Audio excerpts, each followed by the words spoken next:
Trevor Byrne had a bit of a stint to the hospital, Trevor Byrne being in Mountjoy Jail for firearms offences and a key member of the Kinahan network. But he was brought to hospital where there was high drama for a number of reasons. First, his attitude to staff, and secondly, because there appears to have been almost a sort of a whisper that there was a threat that he could have been killed. Well, I think the hospital received a number of phone calls about him. So obviously their first concern would be that somebody wants to know where he is because of his role, his alleged role in the murder of Eddie Hutch. Eddie Hutch, yeah. So Trevor Byrne was arrested twice for the murder of Eddie Hutch. He's not being charged. He's not facing any charges yet. However, he is still regarded as being one of the most dangerous Kinahan figures out there. He's currently in prison in Mountjoy, where he remains kind of the top dog, I think, in Mountjoy prison. Certainly seems to direct all of the other Kinahan prisoners in there. Is suspected of having a role in the drug dealing business within the prison. He was rushed to hospital last week after collapsing. It's not clear exactly why. However, there was rumours that he had taken some drugs himself. While he was in hospital then, at one point he was visited by people from the prison. Byrne has kind of a reputation. He kind of looks smiley actually in nearly all the pictures we have of him, but he has a reputation as being one of these guys who can switch into this out of control, violent mode at a moment's notice. He was certainly like one of those guys who was feared everywhere in Gangland, and he seems to have had one of those incidents when there was a prison staff member in there with him, ripped out his IV drip, started shouting and roaring. Ultimately, the hospital didn't want him in there. As soon as he was safe, he was taken back to Mountjoy, where he is now, and is now probably going to be subject to disciplinary procedures within the prison. So he seems to be this kind of very showy, very mouthy type of a guy. Wasn't he caught as part of, there was photographs and a video taken, he was showing off with some of the Limerick gang members? Yeah, I mean, we've had a good few images of him in prison, flexing his muscles, all of that sort of stuff. I mean, you'd argue that he's a bit old for all of that sort of stuff. I was just about to say that. He's about 43. Something like that, yeah. So he's putting out sort of selfies showing his muscles and posing with and showing off about guns and... Yeah, I mean, but I have heard, and I talked to somebody very recently who was just out of prison who said he absolutely controls everything that goes on in there. He is the unquestionable top dog. And obviously... Of that wing. And who else is in that? Well, there's various other Kinahan prisoners in there, but younger sort of underlings. A lot of the younger guys, some of the guys that would be sort of associated with the Byrne wing of it, some of the guys that are in there for a few crimes, but probably guys who've never met Daniel Kinahan. But Trevor Byrne would be different than them. He was somebody who had personal meetings with Daniel Kinahan, absolutely, and he was one of the guys who was drafted in to play a key role in that feud once it kicked off. One of the few people trusted by Daniel Kinahan directly to carry out his orders. There were some of those guys that were involved in that attempted hit on Patsy Hutch, the likes of Robert Brown and Ken Thompson, that were at one point certainly with Trevor Byrne, and certainly they were photographed with him. I thought the standout thing about that grouping that were hired that time, which was late on in the feud, was one of the last attempts really and it was completely and utterly ruptured by the Gardai. I think they moved in as the hit team tried to move on Patsy Hutch, having lured him out of his house. But one after the other of them had serious sort of problems and complaints and low IQs, and one of them suffered from severe claustrophobia and needed a brother of his in the cell with him, that Patrick Curtis memory. They were a selection of almost misfit types that you could imagine that they, with that sort of low IQ, they might look up to a guy like Trevor Byrne. Well, I think, Trevor Byrne definitely had a reputation in the prison as being a prison hard man as well. He obviously a lot of pressure to behave like that all the time. It must be, yeah, it must be a lot of pressure. But I suppose it's probably as easy within that sort of pressure cooker that is prison. Anyway, absolutely, and surely it must hang over his head that he could face a murder charge. He's obviously has been arrested twice. We believe files have been sent to the DPP in relation to that murder, including a file sent to the DPP about Daniel Kinahan, where guards are seeking to actually charge him with that murder. So that's also hanging over Trevor Byrne's head. Trevor Byrne is serving a very lengthy sentence for firearms offences. He's also serving a sentence in relation to a sort of historical armed robbery. He spent a lot of his adult life in prison. During his younger years, he was in Portlaoise with kind of the high-level criminals, really, and famously became involved in this dispute with John Gilligan back at a time when John Gilligan was still regarded as a serious player and a man of respect. He seems to have clashed really badly with Trevor Byrne, and Trevor Byrne was always blamed for a failed hit attempt on John Gilligan, or at least suspected of having a role. Again, he was never charged or prosecuted in relation to that. That was, of course, after Gilligan was released, and there was a suspicion that he had been first targeted in a pub near the Phoenix Park in Dublin, but that the gunman had gone into the wrong pub, realised he wasn't there and fled. And some weeks later, if it wasn't days later, he was in his brother's house when the gunman broke into the house and sort of cornered him in a bathroom, a toilet under the stairs. A miracle John Gilligan survived being cornered and shot in such a small, whatever about, if you're ever been, somebody's firing at you, you keep moving and swaying, and that's the sort of general advice for anybody unfortunate enough to be targeted in such a fashion. But to be trapped in that corner and to be shot the way he was, it was, it was amazing because, of course, and he wasn't a young man at this stage either, John Gilligan, though probably healthy. I mean, what probably happened with John Gilligan was that, he came out of prison and maybe justifiably felt some people owed him money from back in the day. But one of the people he seems to have tried to put the heavy on was connected with John Cunningham. And John Cunningham was one of the armed robbers, the Guinness kidnappers, very famous criminal, but more than anything, he was, at least at that point, regarded as being Christy Kinahan's friend and right-hand man for a period of time. And that seems to have allowed it meant that the Kinahan cartel at least gave a nod that John Gilligan could go or should go. And Trevor Byrne, who had a grievance with him, was always nominated as a suspect for that. But he was never prosecuted. He spent a lot of time then, Trevor Byrne, building up a kind of a network of drug dealers in the Finglas area. He had a lot of younger guys moving drugs for him. He obviously had a direct line into sort of the people at the very top of the Kinahan cartel. Amongst his younger associates was a guy called Mr. Flashy. It wasn't probably known as Mr. Flashy at that stage, but Trevor Byrne was kind of the senior figure in that franchise, I suppose.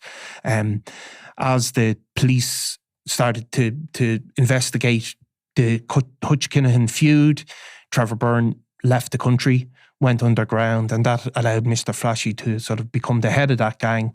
Trevor Byrne spent a lot of time in the UK, seems to have fallen on hard times over there. Certainly before he was extradited back, he was meant to have been in a bad way as a result of substance use. But he's now in prison. 17 and a half years. 17 and a half years. That. He's appealing that. And he is possibly facing a murder charge if the DPP chooses to direct. Just briefly going back to John Gilligan there, because I always meant to say this to you. So Gilligan left the country after that shooting, right? Yeah. And famously discharged himself from hospital in the early hours of the morning in Blanchardstown and took off on the ferry to the UK. Now, where I was able to pick up from there was that he'd actually paid the McCarthy Dundons to protect him, and they did run a protection racket in the UK.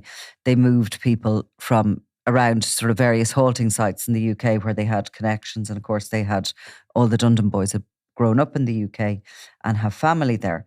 So Gilligan is recovering slowly from his injuries, having to get treatment and paying for his security. It's pricey, expensive time in his life. Yeah. Whatever he has squirreled away, you'd imagine, wouldn't take long. And you'd got to be paying a lot of money for that. You have the Kinahan organisation coming after you.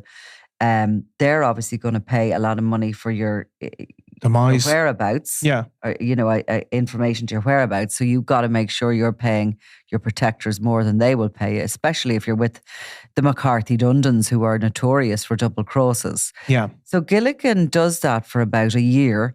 And then he comes back to Ireland and starts acting the maggot again. He goes and he applies for housing, wasn't it? Housing, yeah. He wanted to go on the housing list and tried to get back on social welfare here, was refused.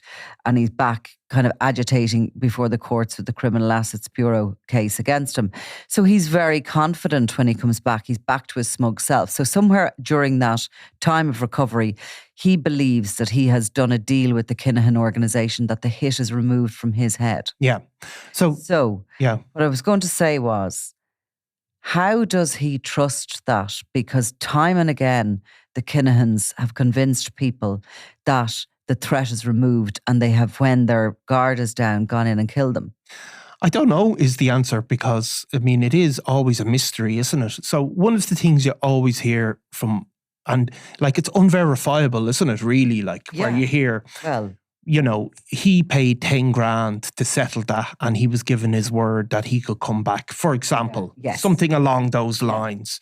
There's always seems to have been a financial penalty. There's always, what you really need in those circumstances, according to what we hear, is a guarantor. Yeah. So somebody within that's within the Kinahan organisation, or knows Christy Kinahan Sr. or has some connection with them, will say, will stand for John Gilligan and in sort of give a guarantor of all the roles. Everybody will live up to their role. I mean, that's the way it seems to work. Obviously, another person that the Kinahan cartel repeatedly tried to kill was Martin the Viper Foley.